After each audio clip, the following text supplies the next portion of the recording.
All right. Okay. What a crowd. Now, I tell you, I'm all right now, but last week I was in rough shape, you know? Last week I bought a new book, 100 Ways to Make Love. I ended up in Traction. It was a misprint. Now, last week nothing went right. My psychiatrist told me my wife and I, we should have sex every night. Now, we'll never see each other.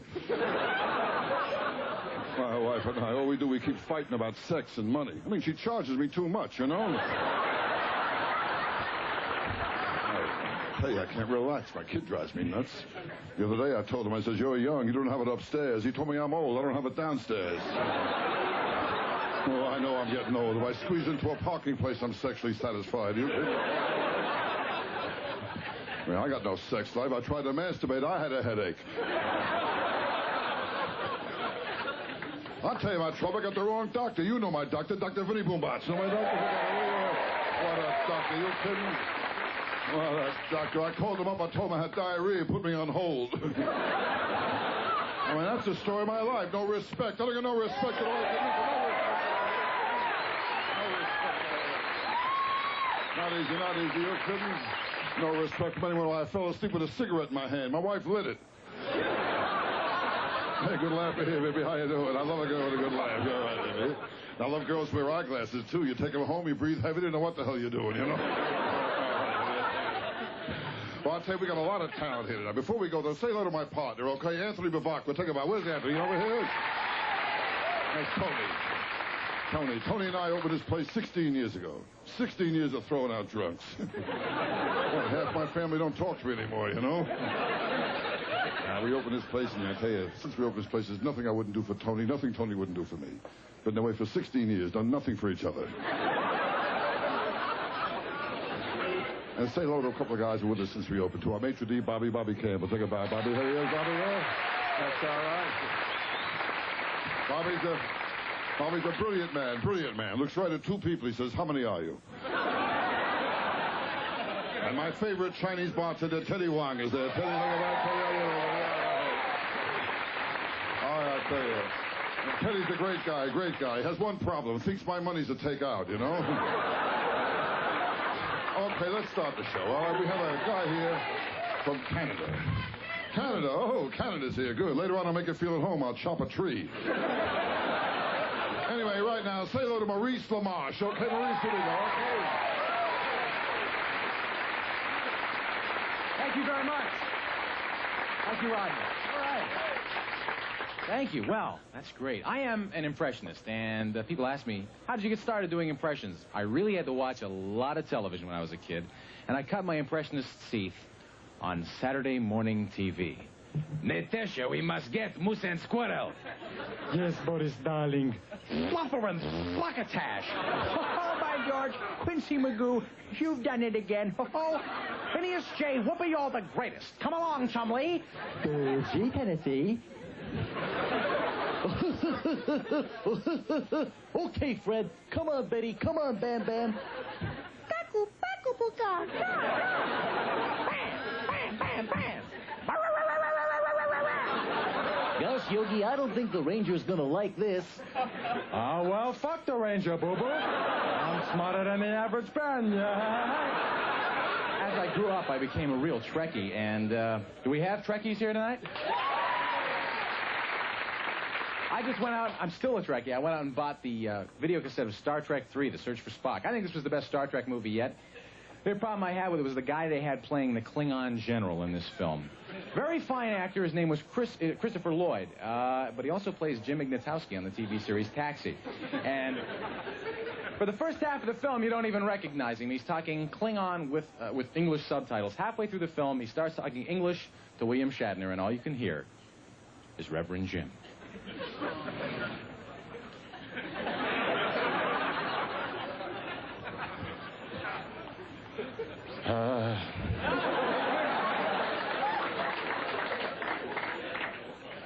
Admiral Kirk.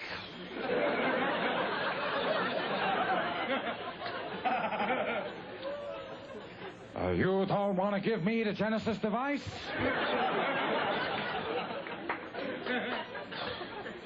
Okie doke.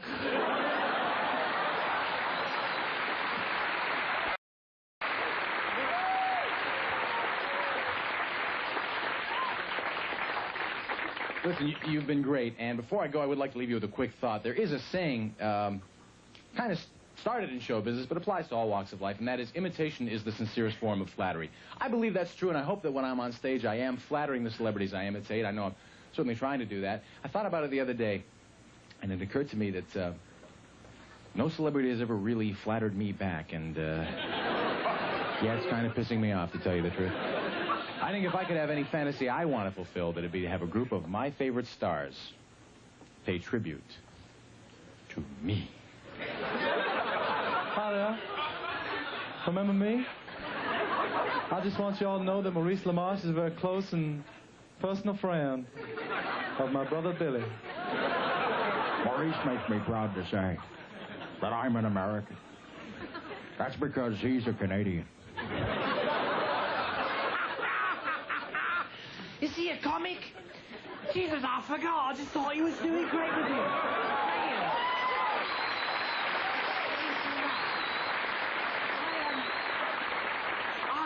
I am Arthur. Where the hell's my hat? I hate it when that happens. I race cars, I play tennis, I fondle women, but I have weekends off, and I am my own boss. Hobson, do you want to run my bath for me? It's what I live for. Perhaps you'd like me to come in there and wash your dick for you, you little shit. He's worked his way up from the hinterlands of Canada into the heartland of America, and that's the way it is with Maurice LaMarche. He's a very nice young man, won't he? Well, Nancy and I just want to say we're proud to know this fine young man, and, well, frankly, we wish our daughter Patty had married him instead of some flaky yoga instructor. Maurice asked me to tell you that if you've enjoyed meeting him half as much as he's enjoyed meeting you, well, then he enjoyed it twice as much as you did.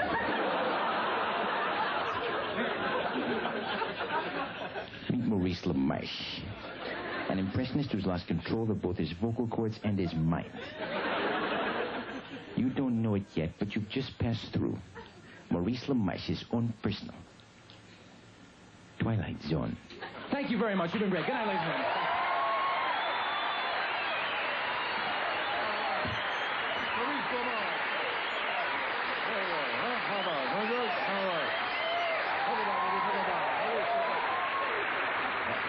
He's the guy who's always working right here at Dangerfield's, okay? We keep bringing him back and back again. Here's a tab here we're trying to collect, you know? Make him happy. From New York, okay? Richie Gold. Here we are. Richie, come on. Okay, here we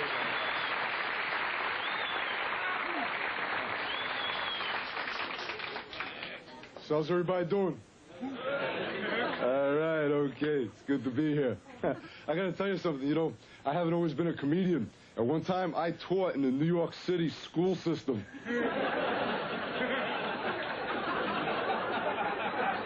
Yeah, I was a speech teacher. I had a lot of famous students. I taught Sylvester Stallone how to talk. I'll tell you what's crazy. I even talked like this when I was a little kid. For Halloween, I'd walk up to some guy's house. I'd say, trick or treat.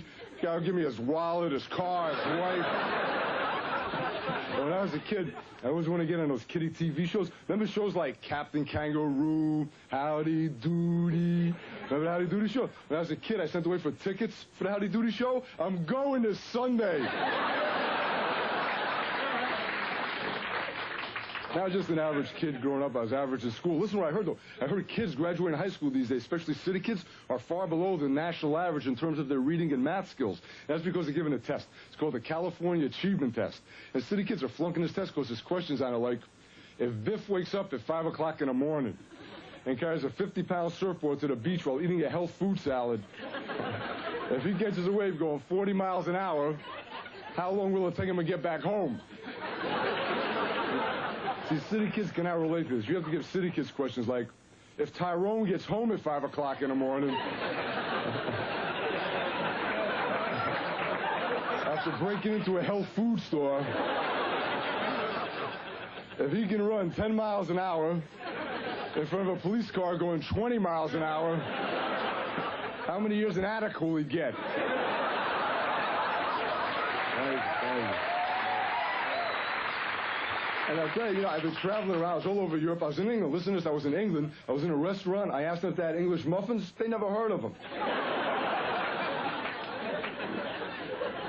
And every country I've been through, I realized they have ambassadors. Like France has an ambassador. Come to France, see the Eiffel Tower. England has an ambassador. Come to England, see the Queen. So I'm thinking in America, every state is the size of most countries. So why not have an ambassador from every state? For example, the ambassador from New Jersey, Bruno Three Fingers Finelli.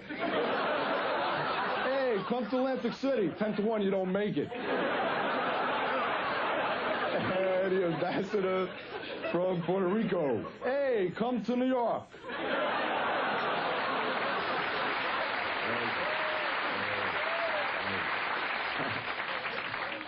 I gotta tell you something, whenever I'm traveling around, I end up staying in hotels. And I like staying in hotels. I got a nice room, got a TV, and it seems like every time I put on the TV lately, they got jeans commercials. Jeans from all over the world. Jeans from Spain, from Italy, from England. Jeans I have, they're from France. They're called No Touche. That's for people with no tushy.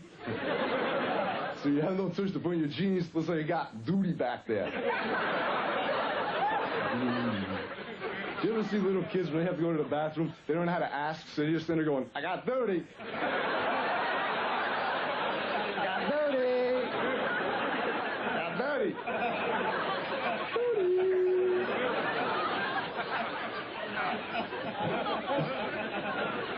But it'll be a great night around. You're working in the office, you have to go to the bathroom, you go, excuse me, boss, I got to leave the office for a minute. Why? Got dirty.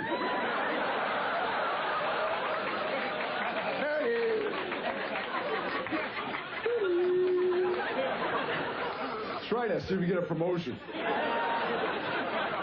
I'll tell you my all-time favorite commercials with Star Kiss Tuna, where his little cartoon fish comes out and he goes, hey, tell him Charlie sent you. But just the other day, I'm in the supermarket buying tuna. I walked by the manager. I said, hey, Charlie sent me. He hands me an envelope with $10,000. Thank you very much, folks. You've been a wonderful audience.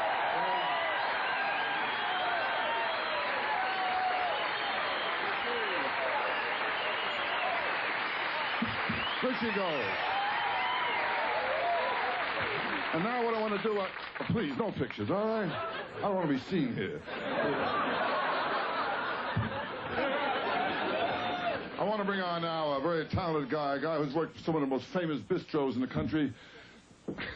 No, I'm just kidding around. I'm getting nuts now. It's getting late, you know what I mean? You know how it is when you're born in a truck. Here we go. Our next performer is a very talented guy. A little weird, though. A little weird, I'll tell you that. I said to him, how should I introduce you? He said, who gives a shit? He's my kind of guy. Okay, Bob Nelson, bring him on. Okay, Bobby, here we are now. All right, here we go. All right. There you go, baby.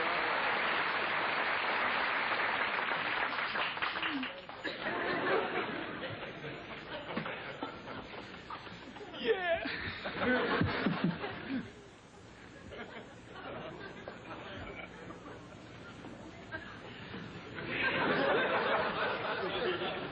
How you doing, babe?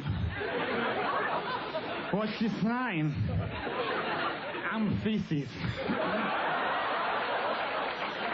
My friends call me number 2. You know, you are the most beautiful woman I have ever seen in my entire life. I'm sorry. I didn't mean to say that. I don't know you that well. That was very forward of me. I'm very drunk. You can be very ugly. I can't tell.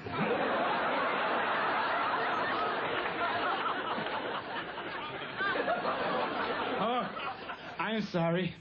I must be full.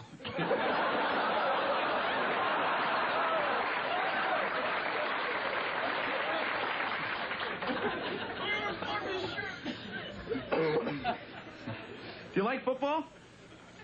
Yeah. Good. Yeah. Okay, hold on a second. Let me show you this. This is great.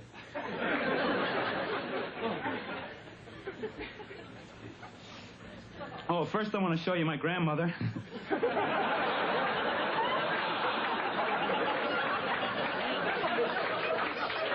lot of people get upset when I do that, but if you saw my grandmother, you'd say, that's her.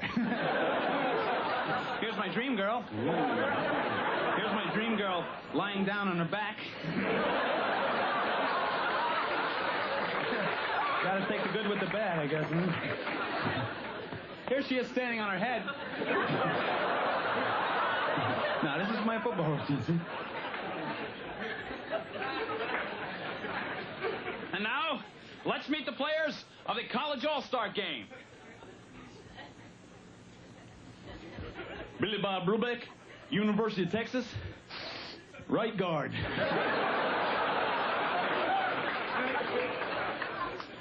Palm.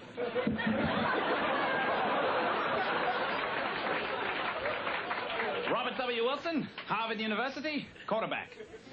Hi, Muffy. Number 72. Oh, shit, 27. Tony Cappuccino, Brooklyn University, and oh, fuck.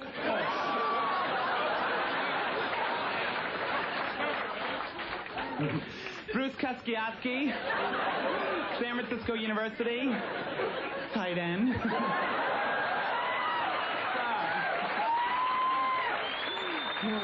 Really. Next year, I hope to be a wide receiver.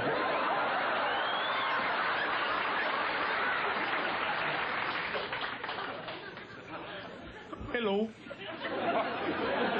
Football in my life. I love football.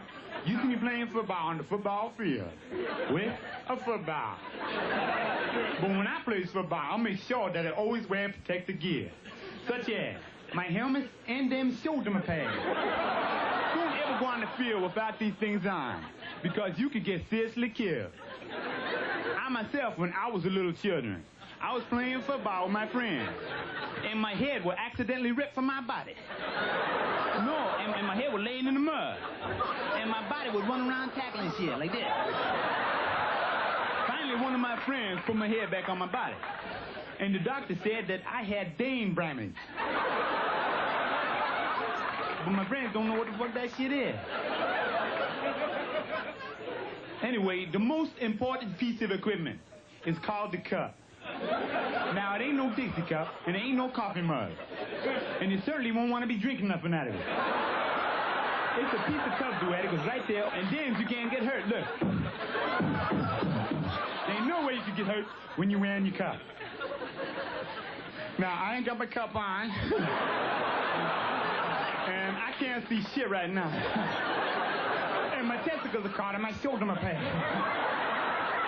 But I am not here to talk to you about my testicles. I am here to talk to you about the United Way. The United Way is the best candy bar you can buy. Oh, Milky Way. The United... No. You can fly anywhere in the United States for $175 on the round trip. No, that's to the United Kingdom. Mutual Omaha. The United Kingdom will fly you to the Milky Way for half price.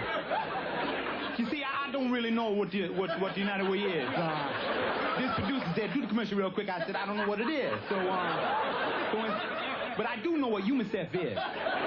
UNICEF is the Halloween disease with the milk container car and kids come around trip for UNICEF. Now, no, seriously, you people probably don't know. No, listen to me, man. You people probably don't know what UNICEF is. I do. I've seen them. It looks like a unicorn. But it ain't no unicorn. It's a UNICEF. It's a man with a Willie Johnson sitting up top of his head like that. I'm serious, man. This is where the term dick face and piss head comes from. These UNICEFs all over the world. And they need your money. They need your money desperately to buy hats. So give to UNICEF.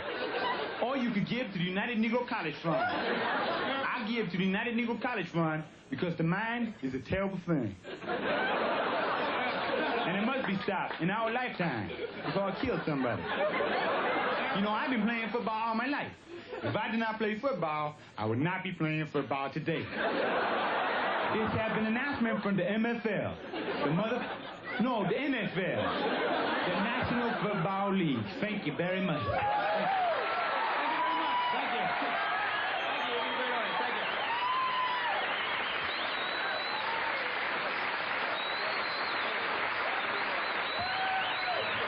Bob Nelson, huh? I'll tell you about now, I think it's the right time for a lovely lady, you know?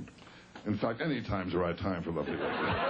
Say hello to a lovely lady and a very funny lady, Miss Rita Rudner. How about it? Okay, Rita, here you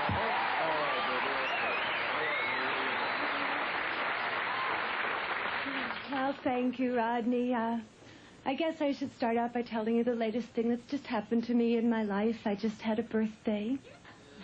Thank you. I hate my birthday. I really do, because I hate getting older. And I don't plan to grow old gracefully. I plan to have facelifts till my ears meet. I'm a little afraid of plastic surgeons, actually, because I was going to get my nose fixed, but I walked into this guy's office, and on his walls there were all these pictures by Picasso. I said, you know, my nose may not be perfect, but it's centered. With this guy, I could wake up, it could be in a guitar. I'm a terrible shopper, though. Well, I rationalize shop. I think a lot of women do that. Like, I buy a dress because I need change for gum.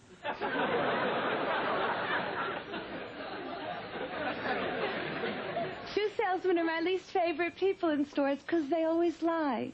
And they always have the same lie. They always say, buy these shoes. They'll stretch. I always say, well, then take this check. It'll bounce.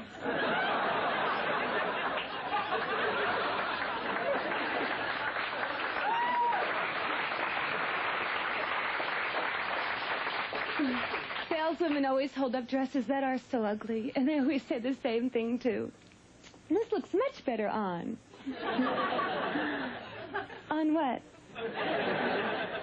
On fire? I don't like giving little kids presents. You know why? Because they don't know how to lie yet and say they like it.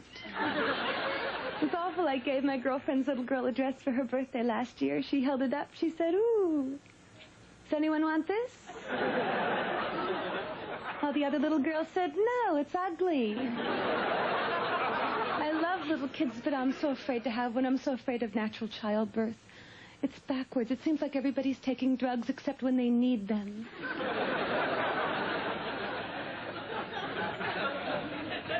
This is true. They're trying to put warning labels on liquor now that say, caution, alcohol can be dangerous to pregnant women. I think that's ironic. If it wasn't for alcohol, most women wouldn't even be that way.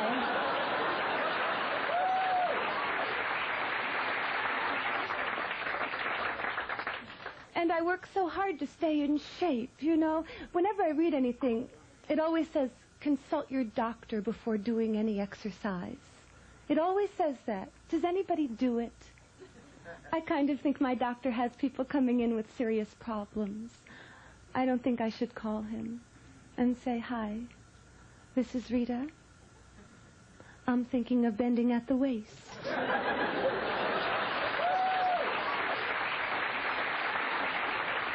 I play tennis with some people I met in group therapy. Yeah, we play mixed-up doubles. Nobody's very aggressive. One person hits the ball, the other three duck. I like to play tennis with men. You can tell a lot about a guy by the way they play a game. Really, I was playing with this one man. He couldn't say 30 love. He kept saying, 30, I really like you, but I still have to see other people. Because men are very afraid to get involved. I dated my last boyfriend for 2 years, and finally I gave him an ultimatum. You know, I said, listen, either you tell me your name or it's over. You know how I end relationships now? I don't say this isn't working out or I don't want to see you anymore. If I never want to see a man again, I just say, you know, I love you. I want to marry you. I want to have your children. Sometimes they leave skid marks.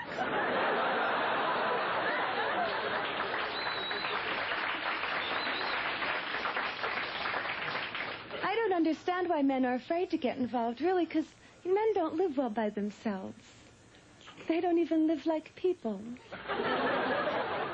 They live like bears with furniture.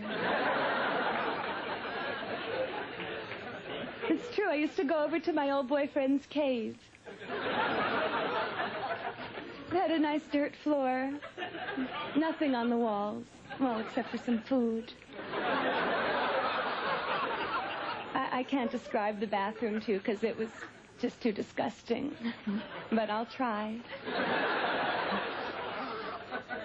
All I have to say about men and bathrooms is that, well, they're not real specific. Seems if they hit something, they're happy. Thank you very much. Good night.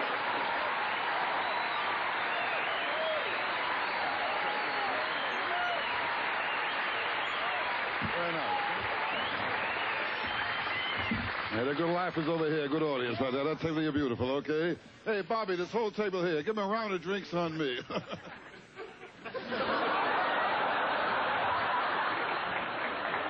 We have our next fella coming on here, okay? How can I describe him? Well, I'll put it this way. He's the kid your mother never let you play with, you know? Say hello to Mr. Harry Basil, okay? Harry, here we are.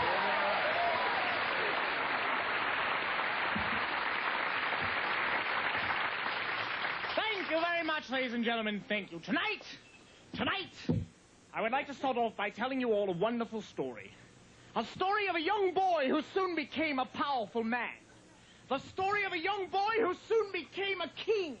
All due to the magical powers of a sword. This, the mighty sword Excalibur. Behold!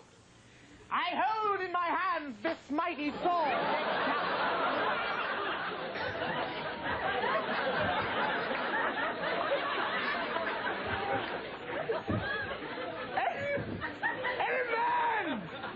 Any man in this room here might enough to pull this sword Excalibur from. What's your name, lady? Nikki? Yeah. Any man here might enough to pull the sword from Nikki's groin. Shall henceforth be king of all England. Close your legs, Nikki. And soon this young boy named Arthur stumbled upon Nikki's naive groin.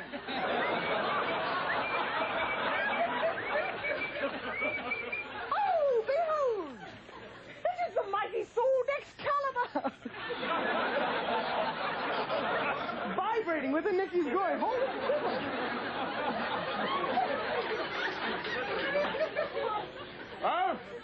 Oh, but I am a young lad. Am I mighty enough to pull the sword from Nikki's groin? And henceforth be king of all England? Shallst I try, sir? Sure, what the hell? You're not going to get a chance. As a matter of fact, it's the closest you're ever going to get to it.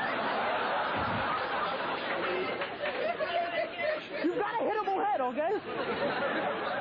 And as young Arthur tried, all the men in the village laughed at him. Laughed, men, laughed. Even Nicky giggled a little. And young Arthur pulled. He pulled with all his might.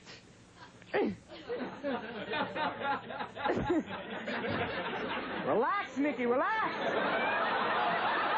Behold your new king of England, everybody.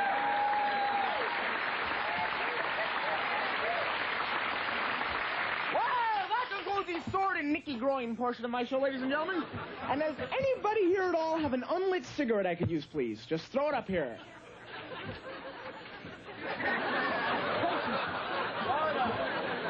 Does anybody have a silver dollar they want? Just throw it up. How many of you guys here, by sound of applause, started smoking cigarettes at a really young age behind your parents' back without knowing? Anyone?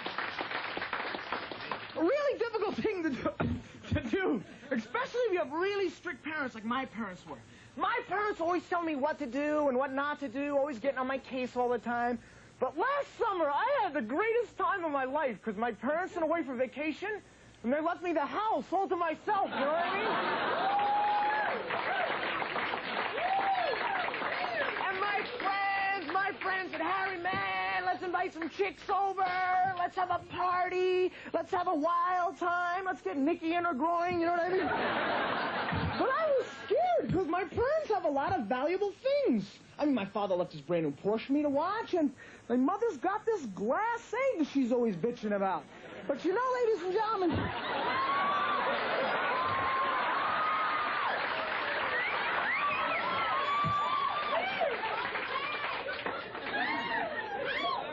I'm not going to hit you in the head again.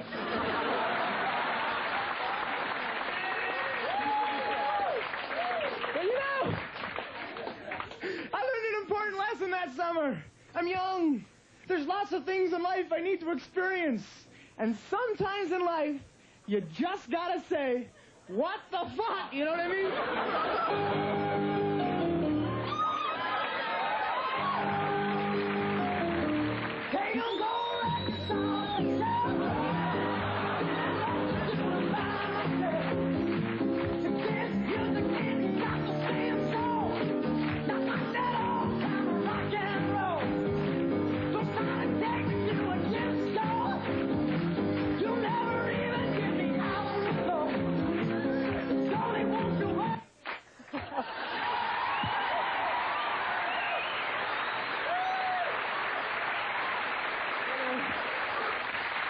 Oh, no, I'm sorry.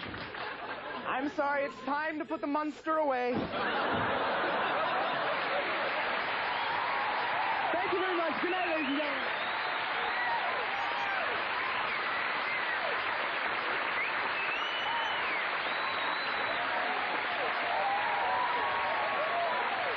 Harry Basil.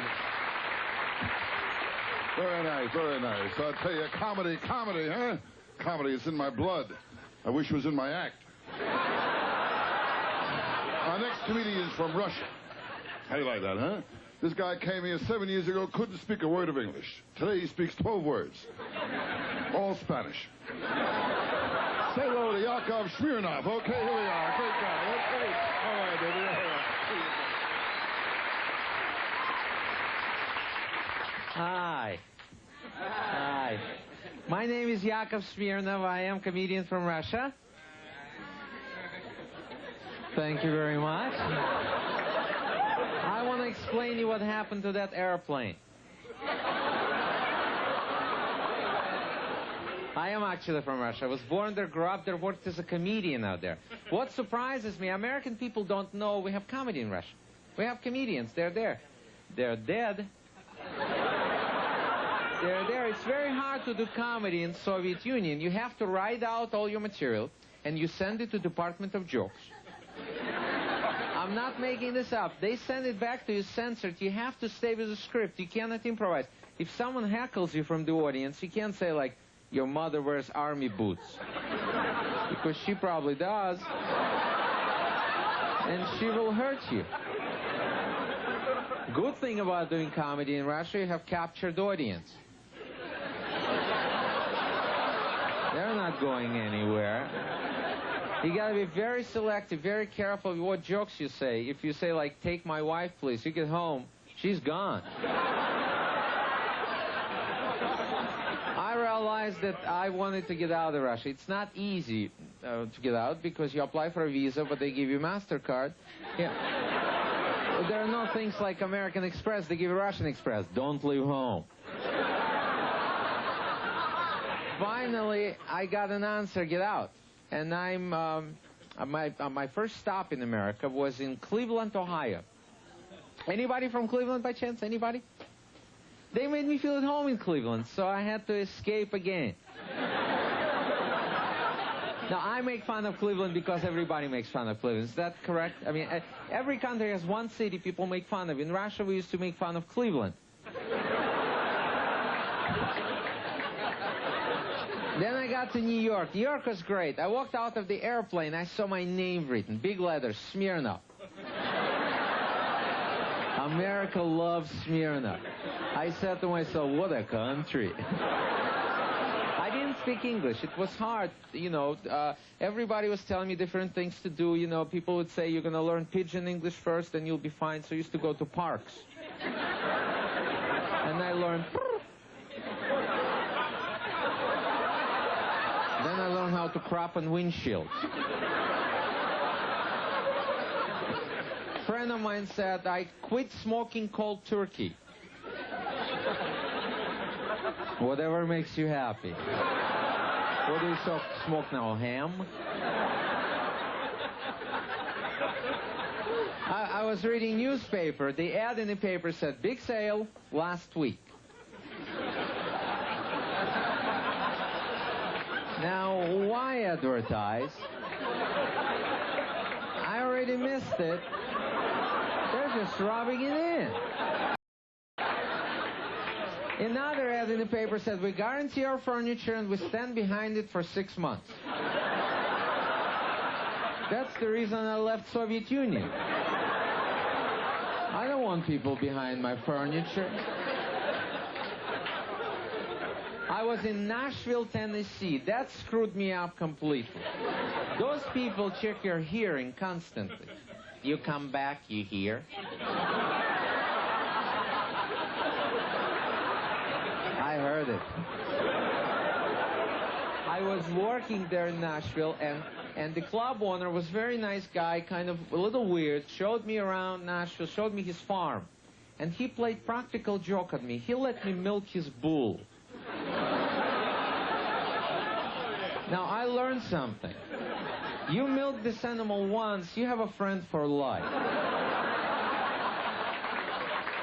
He was following me around, going, you come back, you hear. It's amazing. Certain things, I mean, but it's great to be in this country. You have freedoms, you know, you can say anything you want, you can do whatever you want. Certain freedoms I had no idea about. I walked in the store, first time, I saw this box. It says, New Freedom. And I said to myself, what a country. Freedom in a box. I bought 15 of them. If any of you need some, I still have it. I had no idea what these things were, but Super Maxi. I figured I should get as much freedom as possible. And I would write letters to my friends in Russia. I would put those things in envelopes. I figured they should enjoy some freedom too. Then I read it as sanitary napkins. I would put those things on the tables. I thought those are good napkins. They were expensive. And people would go, yeah. But nobody would want to tell me what those things are. People don't like to talk about this. I thought they're like knee pads. Then I thought they're like headbands. Here I am wearing this stuff in the gym. People coming over going, you look good. What the hell are you wearing? I don't do it anymore. I buy Stay Free. Thank you very much. You've been wonderful. Thank you. Good night.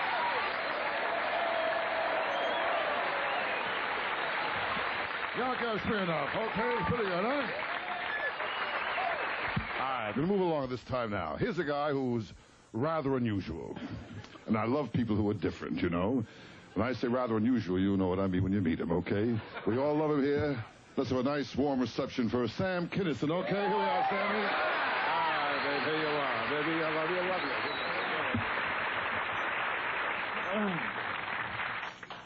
you. Well, I'm sorry I'm late.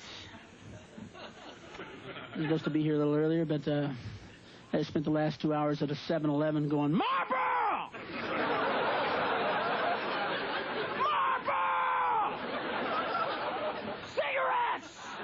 Smoky, smoky! You don't speak English. How the fuck did you get this job? I could have shot your ass in Da Nang when I had the chance! I'm going around the country. I'm trying to get as many people as I can not to get married.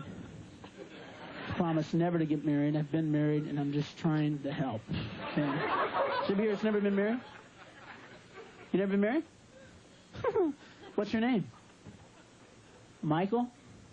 Well, Michael, if you ever think about getting married, if you ever think you've met the right woman, you want to settle down, change your life, will you do me a favor, Mike? Remember this face.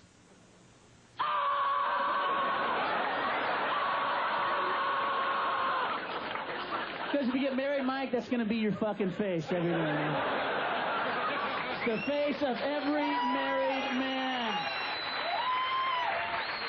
He wakes up in the morning. It's the truth, man. He wakes up in the morning, he goes to the mirror, he looks in it, and goes, what did I do to my life?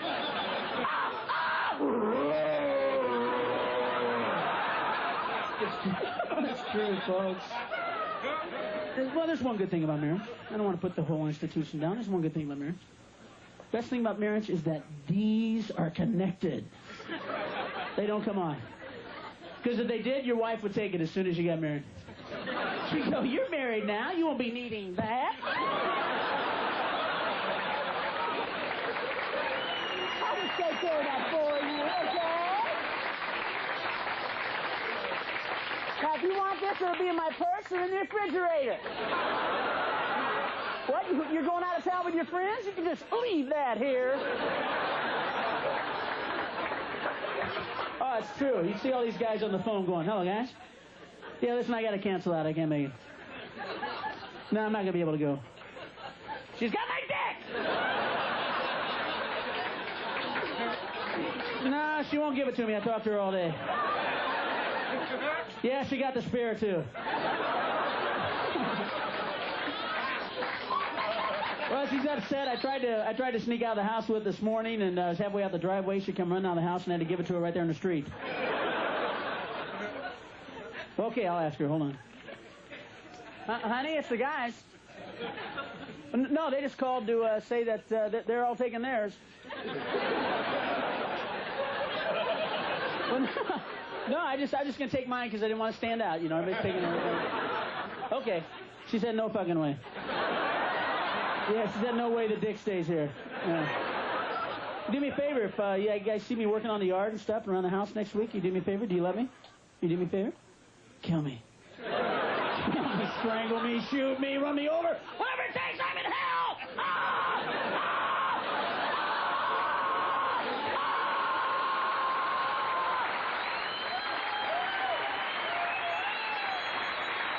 And they're trying to help. Well, like I said, I'm just trying to help. I'm trying to just do whatever I can for people.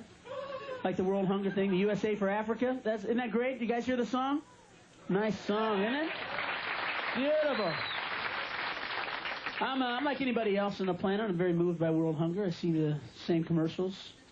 Those little kids starving and very depressed. And I watch these things on TV, and I see those commercials, and I look at it, and I go, God, how cruel, you know? To see a little kid out there, and I go, fuck, you know, I know the film crew could give this kid a sandwich.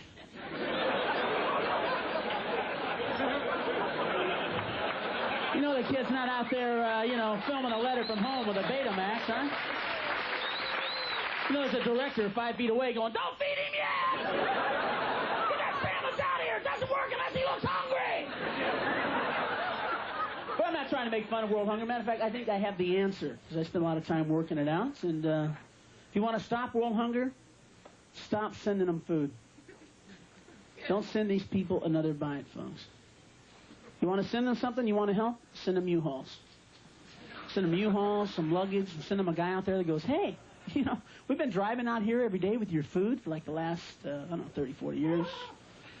And we were driving out here today across the desert, and it occurred to us there wouldn't be world hunger if you people would live where the food is! You live in a desert! Understand that you live in a fucking desert! Nothing grows out here! Nothing's gonna grow out here! You see this? Huh? Sis? This is sand. Yeah. It's sand. You know it's going to be 100 years from now, huh? It's gonna be sad! You live in a fucking desert! Get your kids and your shit, we'll make one trip! We'll take you to where the food is! We have deserts in America, we just don't live in them, asshole! You guys been a great crowd. Thank you very much. It's Sam Kinison. I love you. Thank you. Thank you.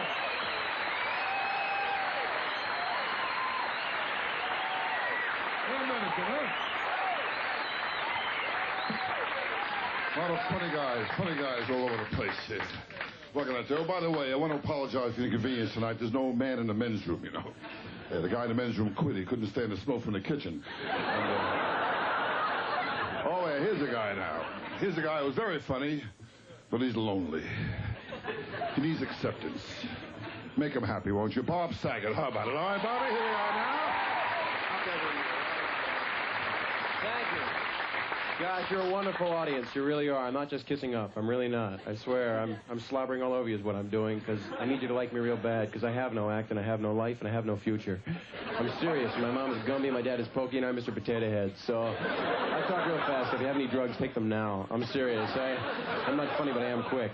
That's the problem I have with women, too. But it's good to be here. It really is. And you're a great crowd. I'm not just kissing up again. It's the second time I've done it. I just want to take a jacuzzi with you and throw in a toaster. I'm not kidding. I've never been this happy. But you're a great crowd, and I care about all you individually. I just want to have sex with you right now. I'm serious. But I can't. I'm working right now. But I'm a happy guy, because I got married. Married my girlfriend of 7 years. That's her age. I'm going to jail. No, I did. I really am in love. I told her tonight, I said, when I come home, I want to make love to you badly. And she said, at least you don't overestimate yourself. But I'm nuts over her. She's this tall. My dad's joke. I'm sorry you laughed at that. I've lost respect for you. I really have. Everybody needs friends, you know. I had it rough when I was a kid. Never got to go to camp. My mom thought I'd get embarrassed undressing in front of little boys. But I've changed because I kind of like it now. That's not true. I'm no senator. But thank you very much. I never got to sleep over my friends' houses. Anybody get to do that? You slept over my friends' houses? I never got to. I said, Mom, why not? She said, Bob, you have no friends and you have no life, and I'm not your mother, okay? But I love my mom, and you can too for just $12. I'm sorry, that was easy. Let that go. I'm sorry. Don't applaud that. You're scum, buddy. You really are. I live in California now, which is nice, but I'm actually frightened to death of an earthquake. I'm really scared of it. Californians don't care. It's like, oh, look, the ground's opening up. There goes my house. There go my wife and kids. It's Miller time. I'm scared there's going to be like a major quake and I'll be getting a vasectomy at the time. That's what I'm scared of, you know? It was a 7.3, but now it's a 4.1.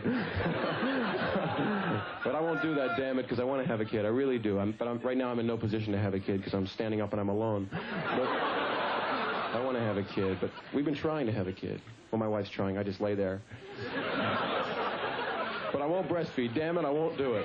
Men can breastfeed. Did you know that? I read that. Okay, I made it up. No, I read it. I wrote it down, and then I read it. I believe everything I read. Men can breastfeed, but you have to actually take cans of evaporated milk to your chest. And give the baby an opener, you know? I remember when I was just a little baby, my mother was looking down, and she said, Bob, you've had enough. And I said, don't act like you don't like it. You know, I was young, but I was a smart kid. But there's so much bad stimulus out there for kids. I was in a toy store recently. There's this new doll out. It's half man, half woman. It's called Gee, I Don't Know. You've been real nice. I had a good time. Thank you very much. Thank you. Bob Saget, huh? All right. Very good, Bob. Very good, baby. I'll tell you, it pays to be good. It don't pay much, but it pays. I know. Okay, here we are. Here's a guy I saw 5 years ago in Minneapolis. He was working at a little comedy club there. And I said to myself, here's a guy you got to watch. In fact, you can't miss him, okay? Give him a big round of applause. Louie Anderson, okay, Louie.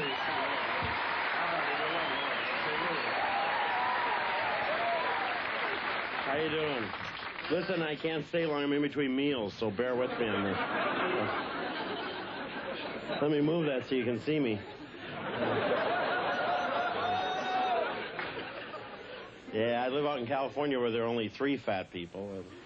But they have us on 8-hour shifts, so it works out. I tried to get in that California living. I tried the beach life. Every time I'd lay down, people would push me back into the water. Hurry up, he's dying. I was harpooned 6 times. And the bums down at the beach always coming up to me. Hey, buddy, could you help me out with a sandwich? Well, sure, where is it?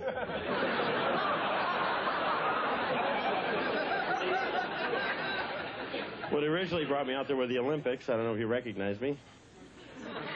Hula hoop contest. Tried all the events, tried the pole vault, drove that sucker right in the ground. I did a good thing, though. I straightened out those uneven parallel bars. Broad jump, killed her. Sorry, I'm sweating, but if I don't, I'll explode. Well, let's face it, if I didn't do these fat jokes, you guys would sit out there going, do you think he knows he's that big? Like I woke up one morning, oh no. I was mean to my brother, I'll tell you. I had older brothers, that's where I learned it. They were cruel to me. They always take a landmark and terrify you with it. You're 4 years old. Louie, see that swamp over there? Yeah. There's a monster in it. There is? Well, it's a good thing we're over here. Well, its arms could reach you.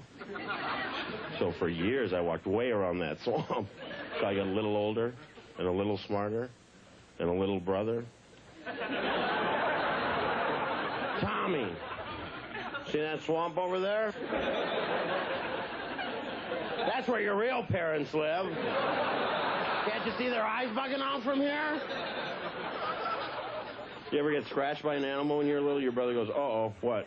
Rabies. One of those. Well, first you start foaming at the mouth.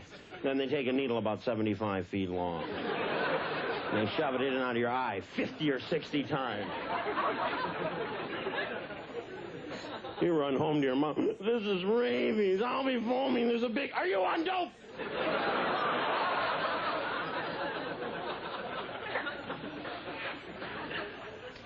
Yeah, brothers are great like that. I also have a brother who's crazy. A lot of people don't admit they have crazy people in their family. But they're coming from somewhere. There's a one couple in Minnesota having them all. Oh, good, another one.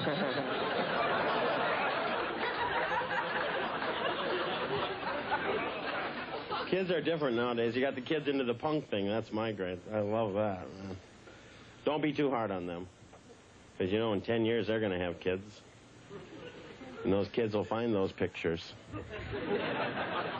And if they have any little brothers or sisters, this is what your real mom and dad are. You're going to have a mohawk and a spike through your head. He says, I'm going to have a mohawk and a spike through... Are you on dope? Well, then give me some.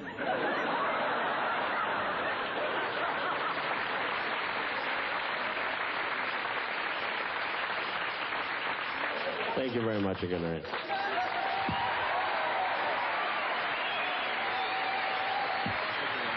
big fella, the big fella.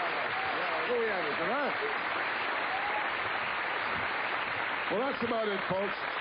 That's about it. The show's over, but I got a surprise for you, okay? We're going to have a party. All right? There's a party here. Where you going here? What's happening here, huh? Regis, where you going? Stick around. You got the tux. It isn't due back yet. Tony, 16 years we're here. What happened? Nothing, huh? Look at them all walking out. Bobby, I gave you your first job in America when you jumped ship. Teddy, we know we're friends, Teddy. Teddy, we took a leak in the Great Wall together. How come you're leaving? I told you, it's for nothing. The whole thing a party. Look at this. They all left.